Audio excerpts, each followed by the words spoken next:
السلام علیکم ناظرین، آج کے پروگرام پوڈ کاسٹ کے ساتھ میں احسن رمزی آپ کی خدمت میں حاضر ہوں۔ آج کے گیسٹ ایک پولیٹیکل شخصیت ہیں، بہت پڑھے لکھے ہیں اور بہت ہی زبردست پرسنالٹی ہے۔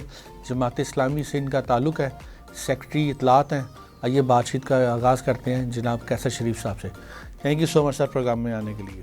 سر پہلا سوال، سر جماعت اسلامی کی کریڈیبلٹی سب سے زیادہ ہے، الخدمت کی پرفارمنس سب سے زیادہ ہے، ٹرسٹ بے پناہ لوگوں کا آپ کے اوپر ہے، ووٹ کا وہ ٹرن آؤٹ نہیں نکلتا نارملی۔ بسم اللہ الرحمن الرحیم۔ یہ بات آپ کی بالکل ٹھیک ہے۔ میں یہ سمجھتا ہوں کہ اس میں بھی 2-3-4 وجوہات ہیں اگر ہم اس کو دیکھیں۔ جماعت پر لوگ اعتماد کرتے ہیں، جماعت کے ذریعے لوگوں کی خدمت کے لیے بڑا فنڈ دیتے ہیں۔ الخدمت فاؤنڈیشن کی آپ نے بات کی، تو اس موجودہ جو الیکشن ہوا ہے اس میں جماعت اسلامی نے سارے دھاندلی اور اس سب کے باوجود پریویس الیکشن کے ڈبل سے زیادہ ووٹ لیے ہیں۔ لوگوں کا ہماری طرف رجحان ہے، لیکن بدقسمتی ہے کہ ہمارا جو نظام ہے اس میں بہت سارے مسائل ہیں۔ جس طرح کراچی میں ہمیں ووٹ بھی ملے، سپورٹ بھی ملی، اور ہمارا جو میئر کراچی تھا وہ نہیں بنانے دیا گیا۔ اسی طرح اگر ہم گوادر میں دیکھیں تو لوگوں نے 31 میں سے بلدیات میں 27 سیٹیں جو ہیں وہ مولانا ہدایت الرحمان بلوچ صاحب کو ووٹ کے ذریعے جو ہیں وہ دی ہیں۔ تو میرا یہ خیال ہے کہ عوام کا یہ جو ٹرینڈ تھا اور سمجھا جاتا تھا کہ شاید جماعت کو نوٹ تو ملتا ہے، ووٹ نہیں ملتا، یہ اب چینج ہونے جا رہا ہے، اور حافظ نعیم الرحمان صاحب کی قیادت میں انشاءاللہ آپ دیکھیں گے کہ یہ بالکل جہاں لوگ نوٹ دے رہے ہوں گے وہاں سپورٹ بھی دیں گے اور نوٹ بھی دیں گے انشاءاللہ۔ سر عام طور پر اوورسیز پاکستانی اور یہاں کے پاکستانیوں کی ڈیمانڈ یہ ہوتی ہے کہ ہم اس پارٹی کو جائیں گے جو سب سے تگڑی انٹر الیکشن کرائے گی، جن کا سب سے تگڑا اپنا نظام ہوگا کہ ان کا پریزیڈنٹ کیسے سلیکٹ ہوتا ہے۔ اس حساب سے دیکھیں تو جماعت اسلامی کا جو پریزیڈنٹ ہے، جو صدر ہے، وہ ایک بہترین فول پروف سسٹم سے ہو کے آ کے نکلتا ہے۔ یہ وہ ڈیمانڈ ہے جو ہر پاکستانی کرتا ہے، اور آپ شاید واحد جماعت ہے جن کا یہ ہوتا ہے۔ اس کے باوجود سب کچھ آپ کا پروسیجر وہ ہے جو لوگ چاہتے ہیں۔ پھر آپ کو کیا لگتا ہے اگر ایک بات کی جائے کہ کیا ایسی وجہ جس کی وجہ سے لوگ کہہ رہے ہیں کہ یار یہ بھی ہونا باقی آپ کی پارٹی میں؟ دیکھیے، یہ بات آپ نے بالکل درست کی ہے۔ الحمدللہ اس دفعہ جو امیر جماعت اسلامی پاکستان کا انتخاب ہوا، یہ جماعت اسلامی کی تاریخ میں 19ویں دفعہ کہہ لیں کہ انتخاب ہوا، اور کبھی کسی نے اعتراض نہیں کیا، کبھی کسی نے انگلی نہیں اٹھائی، کبھی اس پر کوئی سوالیہ نشان الحمدللہ نہیں لگا۔ یہ اتنا ٹرانسپیرنٹ نظام ہے کہ جس میں نہ تو کوئی امیدوار ہوتا ہے، نہ کوئی کیمپین ہوتی ہے، نہ کوئی گروپنگ ہوتی ہے، اور آپ اپنی رائے جو ہے آپ ایک رکن کی حیثیت سے اپنی رائے بالکل خفیہ بیلٹ کے ذریعے دیتے ہیں، اور جس کو سب سے زیادہ رائے ملتی ہے وہ امیر جماعت اسلامی بنتے ہیں۔ اس دفعہ حافظ نعیم الرحمان صاحب کو اراکین جماعت نے جو ہے وہ سب سے زیادہ رائے دی، اور وہ امیر جماعت چھٹے امیر جماعت جو ہیں وہ منتخب ہوئے ہیں۔ ہم نے اس دفعہ بھی سیکرٹری اطلاعات کی حیثیت سے میں نے اپنے الیکشن کمیشن سے کہا کہ ہم یہ سارا سنیریو میڈیا کے سامنے لے کے آئیں کہ ہمارا پورا پروسیس کیسے ہو۔ جی، میں قطع کلامی معافی، میرا یہی سوال تھا کہ کیا ایسی یہ وجہ تو نہیں کہ آپ کا جو اتنا کرسٹل کلیئر پروسیجر ہے یہ عوام کو پتہ ہی نہیں ہے؟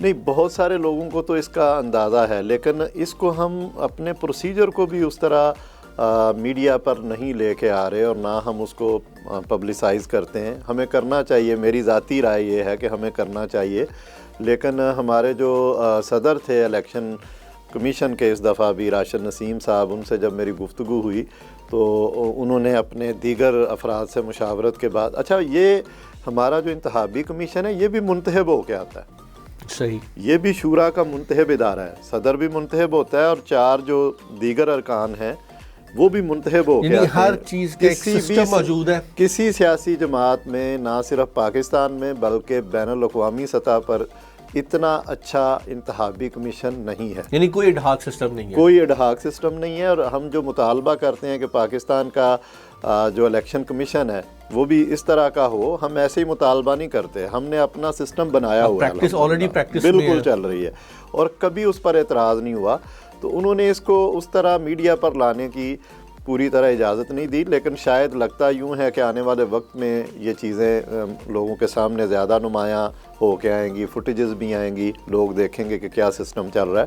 تو یہ جماعت اسلامی کی انفرادیت ہے، اعزاز ہے، اور جماعت اسلامی دنیا کی واحد تنظیم ہے، یہ میں بڑے اس سے یقین سے کہہ سکتا ہوں کہ جس کا اتنا ٹرانسپیرنٹ نظام ہے اور بر وقت انٹرا پارٹی انتخابات جس میں ہر سطح پر ہوتے ہیں۔ سر جب بھی کوئی یہ عید قربان آئے یا کوئی اور بات ہو تو سب سے پہلی آپشن ہمیشہ جماعت اسلامی ہوتی ہے، الخدمت فاؤنڈیشن یا آپ کے اور جو ادارے ہیں جو۔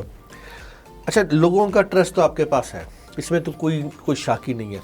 کیا یہ وجہ تو نہیں ہے کہ لوگوں کو شاید اعتراض آپ کے کچھ جو آپ بندے سلیکٹ کرتے ہیں الیکٹیبل ہیں ان کے اوپر ہو، کیونکہ ٹرسٹ ڈیفیسٹ تو بالکل بھی نہیں ہے لوگوں کا آپ کے اوپر؟ دیکھیے، ہمارا اس پہ ہم نے بڑی ورکنگ کی ہے اور اس دفعہ جماعت اسلامی کے کوئی 90% کے قریب ہر سطح پر امیدوار تھے، اور جماعت اسلامی کی تاریخ میں یہ پہلا مرحلہ تھا کہ اتنی بڑی تعداد میں لوگوں نے اس الیکشن میں پارٹیسپیٹ کیا، اپنے جھنڈے اپنے نشان پہ ترازو پہ لوگوں نے الیکشن میں حصہ لیا۔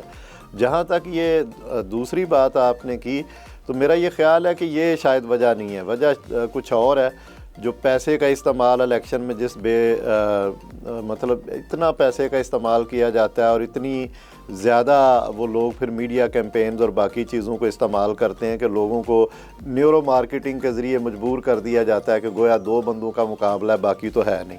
میں یہ سمجھتا ہوں کہ یہ اب نہیں چلے گا۔ جماعت اسلامی اپنے تمام ٹولز کے ساتھ بالکل ینگ اور نوجوان انرجیٹک جو قیادت ہے اس کی موجودگی میں انشاءاللہ تعالیٰ آپ دیکھیں گے کہ جماعت اسلامی ان تمام بیریئرز کو توڑے گی، اور ہم نے مختلف جگہوں پر اس کو پروف بھی کیا ہے، اور آنے والے الیکشن میں جماعت اسلامی ایک بڑی سیاسی قوت اور طاقت کے طور پر آپ کو اسمبلیوں میں نظر آئے گی انشاءاللہ۔ سر جس طرح آپ نے ذکر کیا نا کہ دو بڑی پارٹیوں کا ایسا لگتا ہے ٹی وی سے کیمپین سے، لیکن دو بڑی پارٹیوں کے باوجود اینڈ میں جو پاور گیم ہے ڈیسائیڈ جو کرتی ہیں وہ چھوٹی پارٹیاں، جس میں Jamaat Islami and of the day جس طرف یہ بیٹھ ہی جائے، پچھلے الیکشن وہ دیکھ لیں، وہی پارٹی بنتی ہے۔ تو یہ کیسا سسٹم ہے؟ میں صرف جاننا چاہتا ہوں پاکستان میں کہ آپ کو کیا لگتا ہے کہ جو پارٹیز اینڈ میں کسی کے فیور دے دیتی ہیں وہ زیادہ خطرناک ہے، جو الیکشن یا جو سیاستدان جو بک جاتے ہیں وہ زیادہ خطرناک ہے؟ دیکھیے، یہ تو ہماری بدقسمتی ہے ہمارے نظام کی۔ اس نظام کی اس مسئلے کے حل کے لیے جماعت اسلامی مطالبہ کر رہی ہے کہ متناسب نمائندگی ہو۔ ابھی پچھلا جو ٹنیور گزرا ہے جماعت اسلامی کا صرف ایک ممبر تھا پارلیمنٹ میں۔ یہ جو آپ بات کر رہے ہیں کہ چھوٹی جن کے پاس کم سیٹیں ہوتی ہیں وہ پھر اس طرح کر کے نظام کو چلا رہی ہوتی ہیں، وہی ڈیسائیڈ کرتی کہ سپورٹ کر رہی ہوتی ہیں، لیکن ہم نے نہیں کیا۔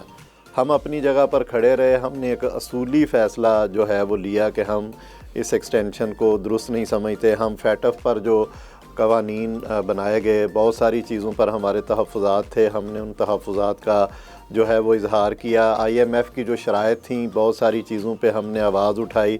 اسی طرح اسٹیٹ بینک کے حوالے سے جو معاملات کیے جا رہے تھے، اس کے باوجود کہ جماعت کا پارلیمنٹ میں ایک ممبر تھا تو ہم نے وہاں پر بھی آواز اٹھائی، ہم اس کا پارٹ نہیں بنے، اور ہم نے عوام میں بھی ایجوکیٹ کیا کہ یہ چیزیں ملک کے حق میں نہیں ہیں، یہ چیزیں خرابی کا باعث بنے گی، ان کو نہیں ہونا چاہیے، اس کا راستہ روکنا چاہیے۔ تو میں یہ سمجھتا ہوں کہ جماعت اسلامی نے ہمیشہ اصولوں کی سیاست کی ہے، اور اصولوں کی سیاست کی وجہ سے ہم نے کبھی بھی جو ہے جو چھوٹے موٹے فائدے ہیں وہ لینے کی کوشش نہیں کی، بلکہ ہم عوام کی طرف کھڑے رہے ہیں، پاکستان کی طرف کھڑے رہے ہیں، آئین کی طرف کھڑے رہے ہیں۔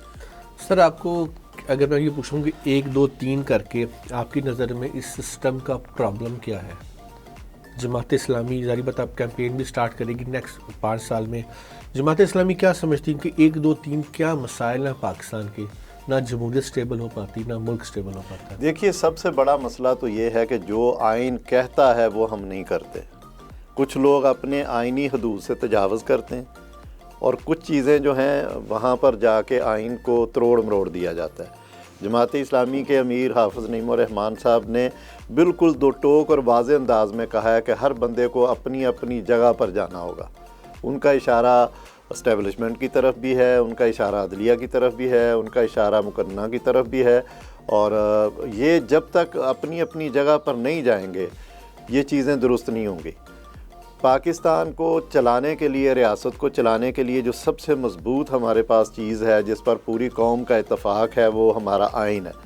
تو جب تک ہم آئین کی صحیح معنوں میں پاسداری نہیں کرتے، پاکستان میں جمہوریت پرویل نہیں کر سکتی، آگے نہیں بڑھ سکتی، مضبوط نہیں ہو سکتی۔ پہلا مسئلہ تو پاکستان کا یہ ہے۔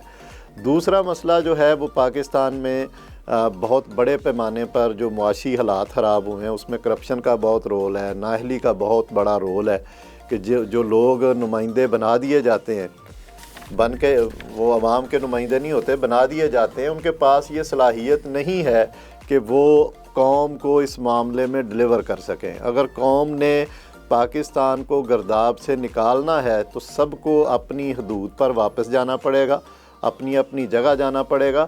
اس کے بعد ایسی قیادت جس کو عوام ووٹ کرے وہ سامنے آئے گی جو پاکستان کو آگے لے کے چلے گی۔ ہم پاکستان سے مایوس نہیں ہیں، نہ ان حالات سے مایوس۔ کیسے آئے گی؟ کیا دیکھیے، جب یہ سارے لوگ اپنی اپنی جگہ پر ہوں گے تو میرا یہ خیال ہے کہ عوام بڑی باشعور ہو چکی ہے، انہوں نے بہت سارے لوگوں کو آزما لیا ہے۔ اب اس وقت جو ہے وہ پوری قوم کی امیدیں حافظ نعیم الرحمان صاحب سے ہیں کہ وہ آئے ہیں اور وہ قوم کو لے کے چلیں گے اور پاکستان کو مسائل سے نکالنے کے لیے ایک مکمل اور بہترین لاہ عمل جو ہے وہ دیں گے۔ اور 25 اور 26 تاریخ کو ہماری مرکزی مجلس شورا کا اجلاس ہو رہا ہے، اس کے بعد آپ دیکھیں گے کہ انشاءاللہ پورا ایک ایجنڈا ہم قوم کے سامنے رکھیں گے جس میں پرامن سیاسی مزاحمت بھی ہوگی، جس میں اپنا حق لینے کے لیے جد و جہد کا بھی آغاز کیا جائے گا اور پاکستان کو مسائل سے نکالنے کے لیے جو ہے وہ پورا واضح روڈ میپ دیں گے۔ اور انشاءاللہ آپ یہ بھی دیکھیں گے کہ پاکستان کی عوام جو ہے وہ حافظ نعیم الرحمان صاحب کا، جماعت اسلامی کا ساتھ دے گی انشاءاللہ۔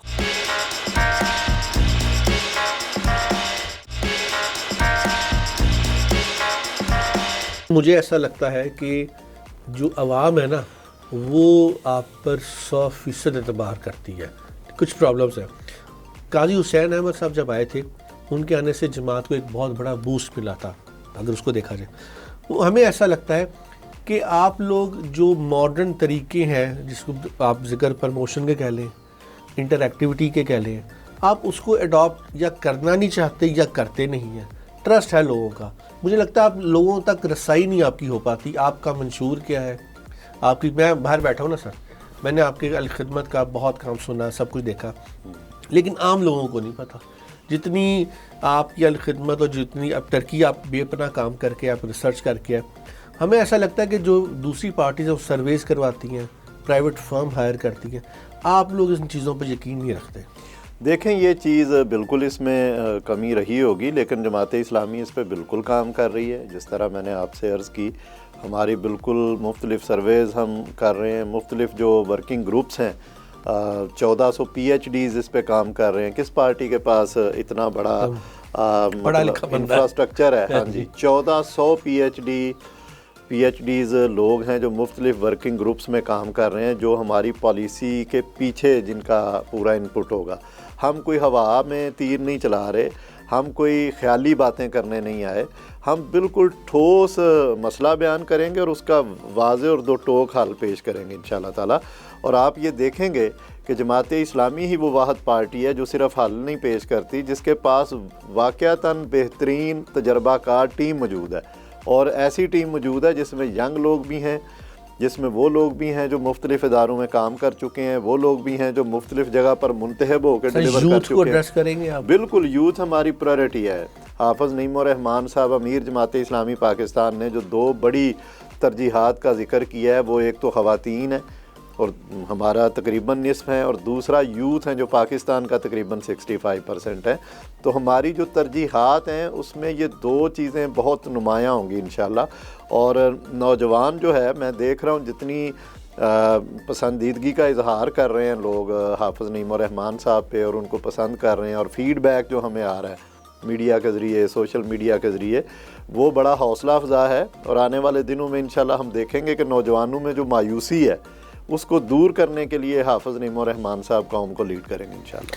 سر، آپ کی کمانڈ چینج ہوئی ہے، تو کیا اب جو نیکسٹ ٹائم ہوتا، جو پریویسلی ہوتا رہا ہے کہ جماعت اسلامی اب ایز اے جو بڑی پارٹیز ہیں ان کو سپورٹ نہیں کرے گی اپنی چند وزارتوں کے لیے، جیسے نارملی یہاں پر ہوتا ہے؟ دیکھیے، جماعت اسلامی نے یہ اصولی فیصلہ کر لیا تھا 2019 میں کہ ہم کسی پارٹی کے ساتھ اتحاد نہیں کریں گے۔ سیاسی مشترکات کوئی چیزیں ہو سکتی ہیں، کوئی قدر مشترک ہے تو اس پر کوئی مل بیٹھا جا سکتا ہے، ملاقاتیں ہو سکتی ہیں، آنا جانا ہو سکتا ہے، پروگراموں میں شرکت ہو سکتی ہے، یہ سارا ایک سیاسی کلچر کا حصہ ہے۔ لیکن جماعت اسلامی اپنے جھنڈے اور نشان پر الیکشن انشاءاللہ لڑے گی، اور انتخابی اتحاد کسی سے نہیں کرے گی، اور اپنے نشان اور جھنڈے پر جو ہے وہ اللہ نے چاہا جس طرح ہم نے یہ الیکشن لڑا ہے وہ پوری طاقت کے ساتھ، پوری تیاری کے ساتھ اور اللہ پر مکمل بھروسے کے ساتھ انشاءاللہ آئیں گے اور کامیابی حاصل کریں گے، اور عوام کے ذریعے کامیابی حاصل کریں گے۔ عوام ہمارا جو اتحاد ہے وہ 25 کروڑ عوام کے ساتھ ہے، اور انشاءاللہ ہمارے جو اتحادی ہیں وہ ہمیں اب پیچھے نہیں آنے دیں گے۔ لوگوں نے سب کو دیکھ لیا، اب جو حل ہے وہ جماعت اسلامی ہے۔ سر ایک چیز بتائیے گا، میں نے آپ کا منشور بھی پڑھا، ہم نے باقیوں کے پڑھا، دیکھتے بھی آ رہے ہیں، آپ کو نہیں لگتا کہ ہمارا ون آف دا ٹاپ مسئلہ وہ یہ ہے کہ ہمارے لوگ ٹیکس نہیں دیتے؟ اگر فرض کریے آپ حکومت میں ہوتے اس وقت، آپ بہت ساری ایفرٹ کر رہے ہوتے، کیا عوامی ٹیکس پے کیے بغیر کوئی حکومت چل سکتی ہے؟ نہیں، میرا نہیں خیال، یہ بڑا ضروری ہوتا ہے، لیکن یہاں بھی جس طرح آپ نے خود ہی بیان کر دیا، لیکن میں سمجھتا ہوں کہ ہمارے پاس جو متبادل معاشی نظام ہے وہ شاید اس سے آسان بھی ہے، اور اس سے ہم بہت بڑے پیمانے پر جو آپ کہہ لیں ریونیو جنریٹ کر سکتے ہیں، آسانی سے کر سکتے ہیں۔ اس پہ آج تک کسی نے سوچا ہی نہیں ہے۔ وہ ہے جو زکوٰۃ کا سسٹم ہے، عشر کا سسٹم ہے۔ اگر ہم کوئی اسلام کہتا ہے جی کہ آپ نے 2.5% جو ہے وہ اپنے مال سے نکالنا ہے، اور میں یہ سمجھتا ہوں کہ جو ابھی رائج نظام ہے اس میں آپ نے بات کر دی کتنے % لوگ ٹیکس دیتے ہیں، اور جو دیتے ہیں ان پر بھی کس طرح سے ان کو وہ کیا جا رہا ہوتا ہے، اور وہ 2-2.5% نہیں ہوتا۔ جی صحیح کہہ رہے ہیں۔ اگر میں کوئی چیز خریدنے جاتا ہوں، یعنی آپ نے اگر آئی فون 15 پرچیز کیا ہے، اگر آپ یہاں اس کو پی ٹی اے کرواتے ہیں تو آپ نے 1,60,000 روپے ٹیکس دیا ہے۔ یہ کوئی چھوٹی اماؤنٹ نہیں ہے۔ تو یہ جو چیز ہے، ہم اپنے کھانے پینے کی چیزوں پہ ٹیکس دے رہے ہیں، ہم اپنے پہننے کی چیزوں پہ ٹیکس دے رہے ہیں، اور بجلی کے بل پہ کوئی 12, 13, 14 طرح کے ٹیکس دے رہے ہیں۔ تو میرا یہ خیال ہے کہ متبادل نظام پر بھی ہمیں غور کرنے کی ضرورت ہے۔ جماعت اسلامی اس پر بھی سوچ رہی ہے، ہمارا ورکنگ گروپ کام کر رہے ہیں، اور یہ جو دوسری بات، اس مروجہ نظام میں جو ٹیکس نہیں لوگ دیتے، اس کی وجہ یہ ہے کہ لوگوں کو حکومت پر یقین ہی نہیں ہے۔ لوگ یہ سمجھتے ہیں کہ ہمارا ٹیکس ان کی عیاشیوں میں جائے گا، ان کے للے تللوں میں جائے گا، ٹھیک ہے، یہ کوئی پروڈکٹیو کام تو کریں گے نہیں، یہ کرپشن کی نظر ہوگا۔ تو لوگ ان وجوہات کی بنیاد پہ بھی ٹیکس دینا پسند نہیں کرتے۔ جب لوگوں کو یہ پتہ ہو کہ ہمارا حکمران جو ہے، ہمارا جو ہم نے وزیر اعظم منتخب کیا ہے، اس کا تعلق جماعت اسلامی سے ہے، اور جماعت اسلامی اقتدار میں ہے، جو خود بھی نہیں کھائے گی اور کسی کو کھانے بھی نہیں دے گی، خود کرپشن نہیں کرے گی اور کسی کو کرنے نہیں دے گی، جس کا حق ہوگا اس کو ملے گا۔ تو میں آپ کو یقین سے کہہ سکتا ہوں کہ آپ بخوشی خود نکل کے اپنے ٹیکس سے زیادہ اماؤنٹ جو ہے وہ آپ دینے کو تیار ہو کہ میرا ملک جو ہے وہ خوشحال ہو جائے، میرے ملک میں یہ جو ہمارا تعلیمی نظام ٹھیک ہو، ہمارا صحت کا نظام ٹھیک ہو، ہمارا انفراسٹرکچر ٹھیک ہو، یہ جو سڑکیں ٹوٹی پھوٹی ہیں اور برے حالات ہیں، اور ہمارا جو ہے یہ کھانے پینے کی اور اشیاء ضروریہ جو ہیں ان کی قیمت کم ہو، ہماری بنیادی ضروریات میں یہ بجلی، پانی، گیس ہے، پٹرول ہے، اس کی کوئی قیمت جو ہے وہ کم ہو، کوئی سبسڈی ملے، کوئی چیزیں ہوں، تو یہ ساری چیزیں ممکن ہیں اس صورت میں کہ جب قوم کا جو لیڈر ہے، قوم کا جو وزیر اعظم ہے، وہ حافظ نعیم الرحمن صاحب جیسا بندہ ہو، جماعت اسلامی جیسی جماعت جو ہے وہ لیڈ کر رہی ہو، اور اس کے لوگ نہ صرف خود ایمانداری کے ساتھ اپنے معاملات کو چلائیں بلکہ لوگوں کے لیے نمونہ بنے، تو انشاءاللہ تعالیٰ اس صورت میں پوری قوم میں ایک موٹیویشن جو ہے وہ آئے گی۔ آپ نے دیکھیں نا احسن صاحب، پوری دنیا کا ایکسپوئر ہے آپ کے پاس، آپ نے دنیا پھری ہے، آپ وہاں رہتے ہیں، کوئی ایسا ملک ہے جہاں پر اس طرح کا نظام ہو کہ جس کی لاٹھی ہے اس کی بھینس ہو، جس کی طاقت ہے وہ کسی طریقے سے بھی حقدار کو بھی جو ہے وہ نچوڑ دے، مروڑ دے، توڑ دے، کوئی پوچھنے والا نہ ہو؟ قانون جو ہے وہ میں تو اشارے پہ رکوں، آپ بھی رکیں، لیکن جب کوئی طاقتور آدمی ہو تو وہ سب سے پہلے اشارہ توڑے۔ تو یہ ساری چیزیں جو ہیں دنیا سے اگر آپ نے قدم سے قدم ملانا ہے تو سب کرنی اور پڑیں گی، ترقی کی راہ پر آگے بڑھنا ہے اور پوری دنیا میں ایک اپنا روشن چہرہ پیش کرنا ہے، تو اس کے لیے جماعت اسلامیہ ناگزیر ہے۔ جماعت اسلامی انشاءاللہ آئے گی تو ان ساری چیزوں پر جو ہے وہ بہتر انداز میں نہ صرف ڈیلیور کرے گی بلکہ عمل کرے گی، اور پوری دنیا ہمارے سے اگر کسی کو خوف ہے کہ جماعت اسلامی آئے گی تو پتہ نہیں کیا ہوگا، تو اس پہ میں کلیئر کر دینا چاہتا ہوں کہ جماعت اسلامی آپ کی عزت اور وقار کو بحال کرے گی. جماعت اسلامی آپ کے بنیادی حقوق جو ہے وہ آپ کو دے گی. جماعت اسلامی آپ کی آنے والی نسلوں کا بہتر مستقبل جو ہے وہ آپ کو دے گی. جماعت اسلامی اپنے ملک کا وقار پوری دنیا میں بلند کرے گی. جماعت اسلامی کی وجہ سے انشاءاللہ تعالیٰ سبز پاسپورٹ کی عزت ہوگی. جماعت اسلامی کی وجہ سے خارجہ اور داخلہ امور مضبوط ہوں گے. جماعت اسلامی کی وجہ سے ہماری دفاعی طاقتیں اور قوتیں، ہماری فوج جو ہے وہ کہیں زیادہ جو ہے وہ مضبوط ہوگی. جماعت اسلامی کی وجہ سے آپ کا نوٹ جو ہے وہ کاغذ کا ٹکڑا نہیں ہوگا. جماعت اسلامی کی وجہ سے آپ اکانومی میں وہ منزل پائیں گے انشاءاللہ تعالیٰ جو پاکستان نے پہلے نہیں دیکھی. جماعت اسلامی اور حافظ نعیم صاحب کیا جو لاکھوں اوورسیز پاکستانی اس بار بیٹھے ہوئے ایڈریس کریں گے ہمیں؟ بالکل کریں گے. جماعت نے کبھی ایڈریس نہیں کیا. دیکھیں ہمارا نہیں، ہم نے بالکل ایڈریس کیا ہے، اور پچھلے مرحلے میں بھی ہمارا بالکل. آپ یہ کہہ لیں، چلیں میں کہتا ہوں کہ ہماری ترجیحات میں ہمارے اوورسیز شامل ہوں گے انشاءاللہ تعالیٰ، اور ہم اوورسیز کے مسائل کو بہت اچھی طرح سمجھتے ہیں. آپ دوستوں بھائیوں سے تعلق کی وجہ سے ہم فیڈ بیک لے رہے ہوتے ہیں. ہمارا بہت سارے ملکوں میں ہمارے جماعت کے لوگ بھی بزنس کر رہے ہیں، جابز کر رہے ہیں، ہم ان سے بھی مسلسل فیڈ بیک لے رہے ہیں. میں یہ سمجھتا ہوں کہ جتنا ہمارا اوورسیز پاکستان سے محبت کرتا ہے، کمٹمنٹ رکھتا ہے، شاید یہاں کا بندہ اتنا نہیں کرتا. وہ دور بیٹھ کے پاکستان کے لیے فکر مند ہے، پاکستان کے لیے وہ ٹینشن لے رہا ہوتا ہے. پاکستان میں کوئی اچھا ہوتا ہے اس کی وہ زیادہ سیلیبریشن کر رہا ہوتا ہے. پاکستان میں کوئی معمولی سی بھی تکلیف آتی ہے تو وہ وہاں پر وہی تکلیف محسوس کرتا ہے. تو ہم یہ سمجھتے ہیں کہ اوورسیز پاکستان کا بہت بڑا اثاثہ ہے، ہمارا ایسٹ ہیں. ہمیں ان کی یہاں جو فیملیز ہیں ان کو فیسیلیٹیٹ کرنا چاہیے، ان کو پاکستان کا سفیر ڈکلیئر کرنا چاہیے، ان کو اس لیول پر لے کے جانا چاہیے کہ جب وہ ایئرپورٹ میں آئیں تو ان کا استقبال ہو، لائنوں میں نہ لگنا پڑے، ان کو اپنے سامان کی وصولی کے لیے ہار نہ ہونا پڑے، ان کو پریشانی نہ ہو. وہ محسوس کریں کہ ہم اپنے ملک میں کسی اعزاز اور عزت کے ساتھ آ رہے ہیں اور ہم اپنے ملک کو ڈلیور کرتے ہیں. وہاں سے جو پیسے بھیجتے ہیں وہ یہاں پہ آ کے مختلف جو آپ کہہ لیں کہ کرنسیز میں جب پاکستان آتے ہیں تو پاکستان کی اکانومی پہ ان کا گہرا اثر ہوتا ہے. تو جب یہ ہم محسوس ان کو کروائیں گے تو انشاءاللہ آپ دیکھیں کہ اوورسیز پاکستانی جو ہیں وہ نہ صرف جماعت اسلامی کا ساتھ دیں گے بلکہ جماعت اسلامی کے ساتھ ملک کو ٹھیک کرنے میں پوری طرح وہ کھڑے ہو جائیں گے انشاءاللہ. آپ الیکشن کروائیں گے باہر کے ملکوں میں، نمائندے اپنے سلیکٹ کروائیں گے؟ دیکھیں یہ ہمارا مطالبہ تو رہا ہے، جماعت اسلامی کا بالکل اس پہ مطالبہ رہا ہے کہ اوورسیز کے جو نمائندے ہیں وہ ہماری پارلیمنٹ میں ان کا حصہ ہونا چاہیے، ڈائریکٹ ان کی پارٹیسپیشن ہونی چاہیے،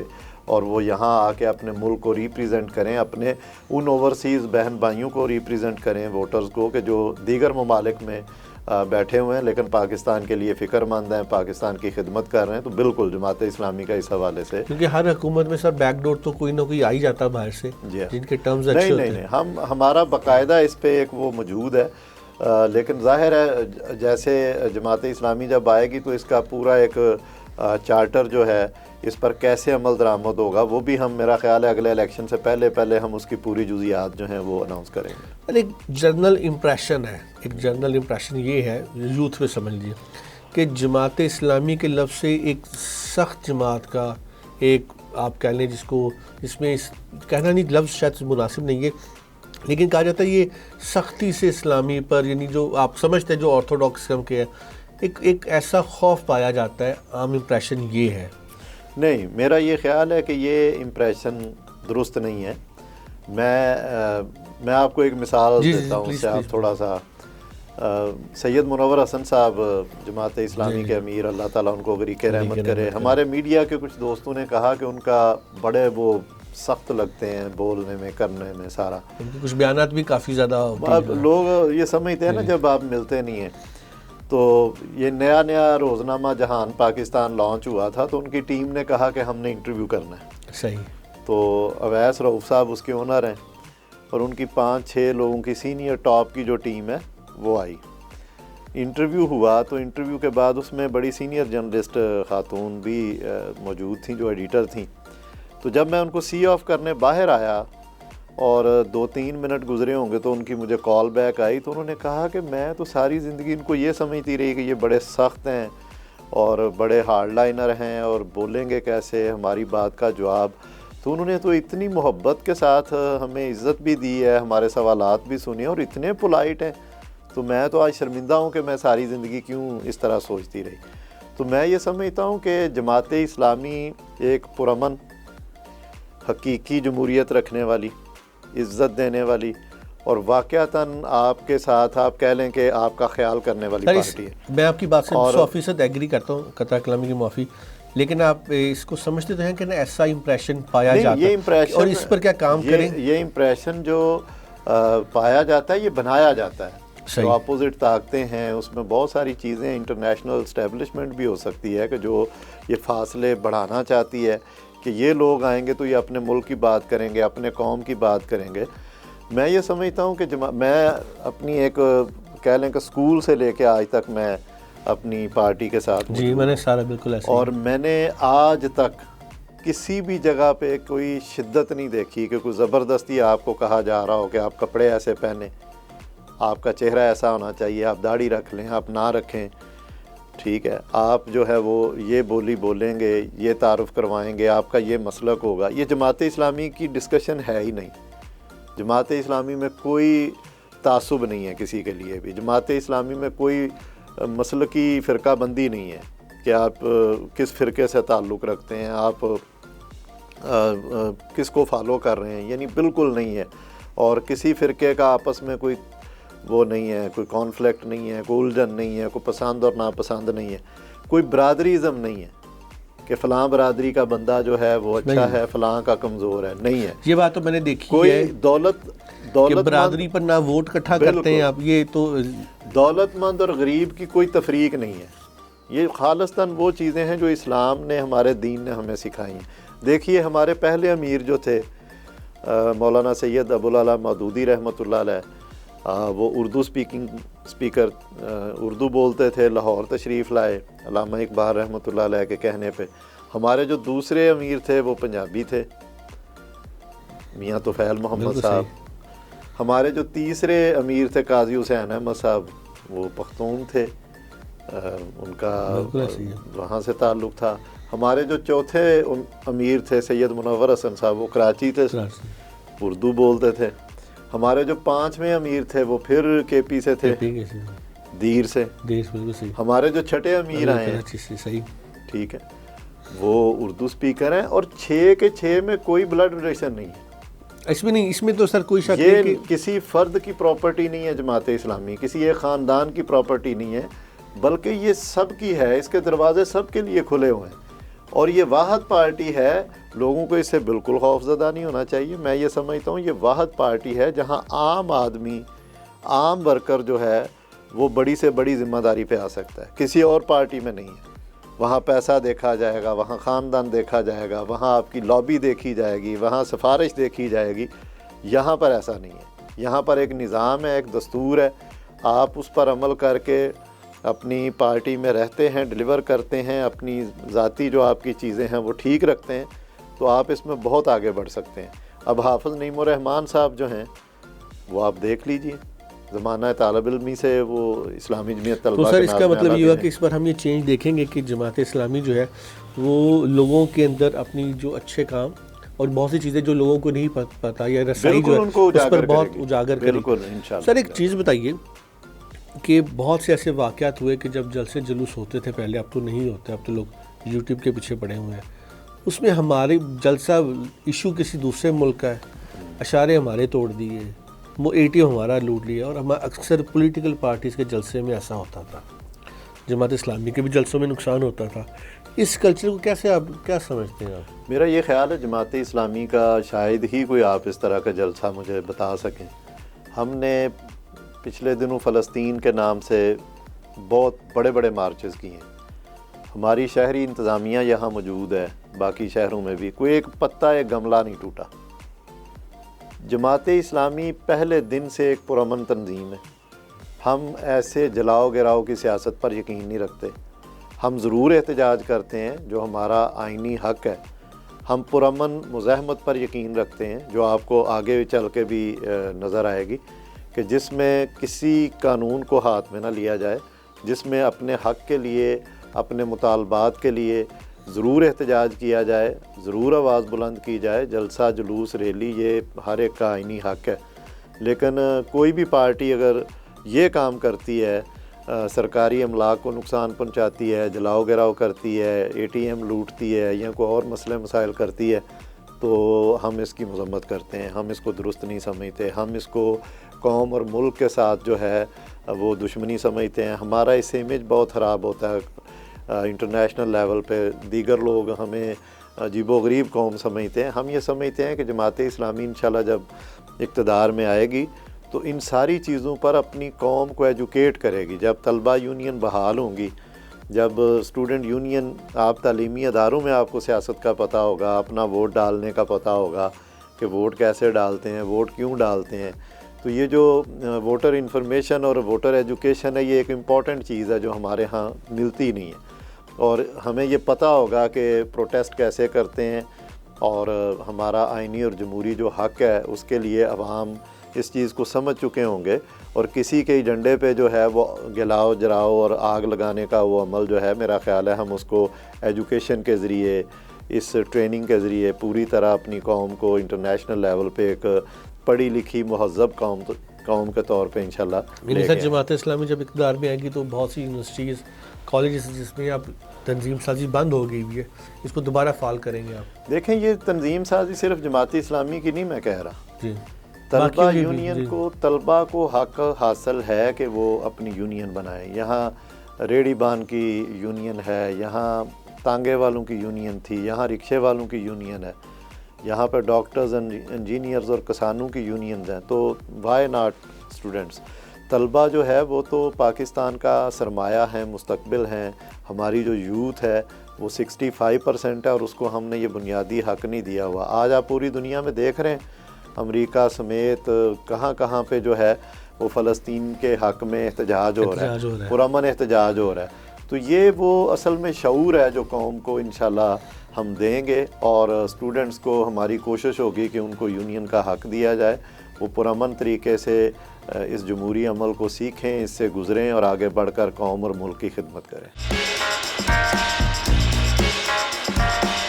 سر، میڈیا کے اندر جو بلیک لائسنس آیا، پہلے اس پر بیان ہوتا تھا کہ جن کے پاس اخبار ہے وہ ٹی وی نہیں کر سکتے، جن میں ٹی وی اخبار نہیں کر سکتے، اس کے بارے میں آپ کی کیا رائے ہے؟ دیکھیں یہ تو گورنمنٹ کی پالیسی ہے، اس پہ ہمارے میڈیا کے بہت سارے لوگ اس کو درست مانتے ہیں، جماعت اسلامی کا کیا خیال ہے؟ بہت سارے لوگ اس کو، ہم آپ لوگوں ہی کے مشورے کے ساتھ انشاءاللہ پالیسی بنائیں گے اس پہ کہ بھئی آگے چل کے کیا کرنا چاہیے، لیکن یہ کہ میڈیا کی ہم آزادی رائے کے قائل ہیں، ہم یہ سمجھتے ہیں کہ اداروں کو تعصب کے بغیر میرٹ پر کام کرنا چاہیے، وہ کسی بھی نیوز چینل سے کوئی بھی فرد وابستہ ہے تو وہ کسی کے اس کی رائے پر کوئی قدغن نہیں ہونی چاہیے، اس کو تھریٹس نہیں ہونے چاہیے، اس کو سیکیورٹی فیل ہونی چاہیے اپنی رائے کا اظہار کرتے ہوئے، اور اداروں کو بھی اپنے قوم اور ملک کو پرائرٹی میں رکھ کے آگے اپنا کام کرنا چاہیے، چونکہ ہمارے ادارے جو ہیں،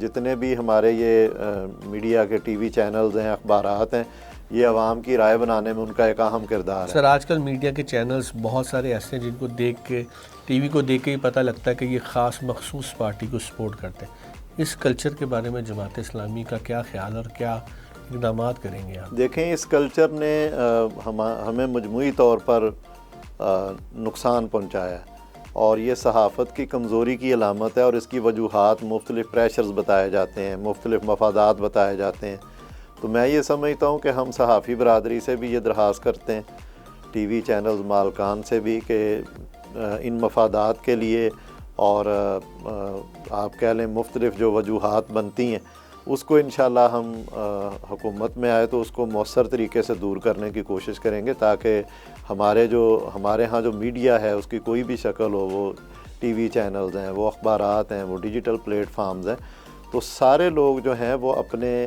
آزادی اظہار رائے کا جو ایک علم ہے اس کے نیچے وہ کام کر سکیں، اور کسی ایسے ایجنڈے کا حصہ نہ بنیں جو پری پیڈ وہ چل رہا ہو، نہ چاہتے ہوئے نقصان پہنچائے، بالکل جو قوم کو، ملک کو نقصان پہنچائے۔ اور میں یہ سمجھتا ہوں کہ اگر اظہار رائے کی آزادی ہو اور اظہار رائے کی درست تعریف بھی کر دی جائے جس پر پوری سب کا اتفاق ہو تو پھر یہ انشاءاللہ پاکستان کی ویلفیئر کے لیے یہ ادارے کام کر سکتے ہیں، قوم کو ایجوکیٹ کر سکتے سر ہیں۔ سوشل میڈیا کے پر آپ کے خیال میں کچھ میرٹ، کچھ چیک اینڈ بیلنس لگنے کی ضرورت ہے؟ دیکھیے اگر تو سوشل میڈیا کو چیک اینڈ بیلنس کے نام پہ زبان بندی کی طرف آپ جائیں گے تو یہ بھی غلط ہے۔ لیکن ہر ایک کو کیا آزادی حاصل ہے جس کا کوئی میرٹ نہیں ہے، جس کی کوئی ایجوکیشن نہیں ہے، کہ وہ اٹھ کے کسی بھی ایون پولیٹیکل فگر کسی کو بھی سب محض پیسے اپنے لائکس کی خاطر بدتمیزی کرے، بد زبانی، بد اخلاقی جو یہ آج کل کلچر اسپیشلی پاکستان میں چل رہا ہے؟ دیکھیے ہمارے ہاں یہ جو ہمارا دین بھی اس کی اجازت نہیں دیتا کہ آپ بغیر کسی وجہ کے کسی پر الزام لگائیں، کسی کو گالی دیں، کسی کو وہ کریں۔ تو پاکستان میں مجموعی طور پہ یہ جو گالم گلوچ کا کلچر آیا ہے یہ قابل افسوس ہے، یہ دور ہونا چاہیے۔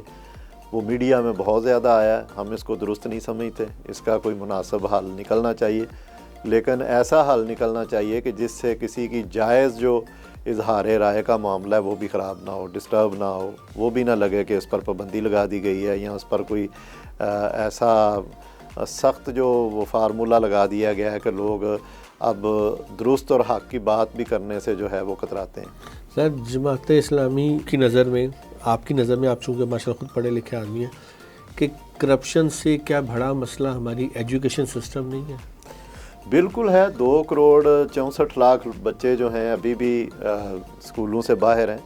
یہ آپ کے انڈیکیٹرز ہیں، آنے والی نسلیں، آنے والا پاکستان آپ کا کیسا ہوگا۔ اور یہاں جو تعلیم دی جا رہی ہے اس میں بھی آپ یہ کہہ لیں کہ جو ریسرچ اسکالرز کو حوصلہ افزائی ملنی چاہیے وہ پہلے سے کم کر دی گئی ہے۔ جو تھوڑی بہت تھی ایچ ای سی کی طرف سے اس میں بھی کمی آئی ہے۔ ہم یہ سمجھتے ہیں کہ تعلیم کو پراپر بجٹ ملنا چاہیے، کم از کم 5% بجٹ جو ہے GDP کا ملنا چاہیے، جس سے ہمارا تعلیمی معیار درست ہو۔ یہاں پر طبقاتی نظام تعلیم ہے، غریب کا بچہ کچھ اور پڑھ رہا ہے، اس سے اگلا جو اور پڑھ رہا ہے، اور یہ چیز جو ہے اس سے ایک قوم نہیں بن سکتی۔ اگر آپ 29 طرح کے نصاب تعلیم چلائیں گے تو ایک قوم کیسے تیار ہوگی؟ نصاب میں تبدیلی کریں گے آپ لوگ؟ ہمارا یہ خیال ہے کہ اتنا بہترین نصاب تعلیم ہونا چاہیے جو انٹرنیشنل سٹینڈرڈز کو میٹ کرے، اور واقعتاً پتہ چلے کہ تعلیمی معیار جو ہے وہ کس لیول پر ہے۔ کچھ بتائیے کہ مثلا کس طرح آپ کریں، کیا کریں؟ دیکھیں اس میں جو ریسرچ اورینٹیڈ چیزیں ہیں ہماری، ایک جس طرح میں نے کہا کہ ہمارے PhDs اس پہ کام کر رہے ہیں، تو ہم یہ سمجھتے ہیں کہ ہم ایک جدید نصاب تعلیم لے کے آئیں گے جس میں اس کے ہر چیز موجود ہوگی جو ایک قومی فرد بننے کے لیے جو ضروری ایجوکیشن ہے۔ باقی ممالک کی آپ کے سامنے، ہم ساری زبانوں کو اہمیت دیں گے، لیکن کوئی بھی زبان جو ہے وہ بیریئر نہیں بنے گی تعلیم کے لیے۔